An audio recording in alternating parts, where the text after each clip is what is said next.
wordt geroep, zuster. Jong zuster, dame, vrouw van hier. Hij wordt geroep. En het is ook Godse calling wanneer je call, maar verkeerde call is niet. Hij roept ons. Zeg die maar langs aan, hij roept jou. He's calling you.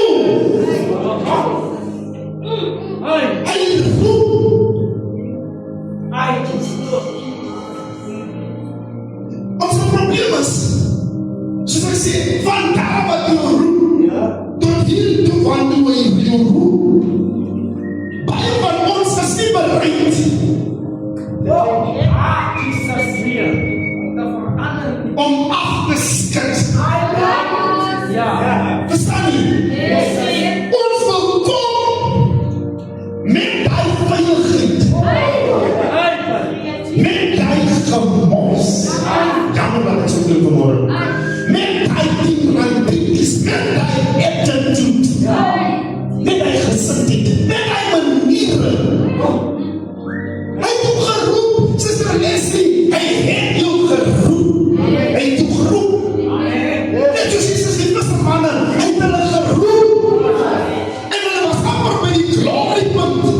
Bij die dierrappen, bij die oorvloedigheid van die vis. Maar hulle moest goeders beginnen afleggen. They had to lay down. Verstaan je wat ik van die woord voor? Nou gaan ik klaar met die spreken. Wil zeggen. For if anyone were to follow you, you have been called. Now you need to follow. He says, if anyone were to follow you, what should they do? Deny themselves. Thank you, evangelist. That's the first point. Because body problems je gaan bij jou op Christ. Die beginpunt is, die met jezelf. Then the calling is on you. You have to forget about yourself. Concentrate on Him. Je klaagt nog niet. Mag die Heer ons helpen in die dag. Dat wanneer ons roept, zoals die wisse mannen geroepen, dat het niet voor ons moeilijk kan wees om te komen nie.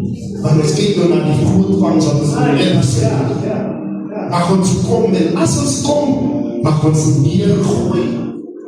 Zodat wanneer ons buil op uitgevormd, dan wordt ons gekwalificeerd als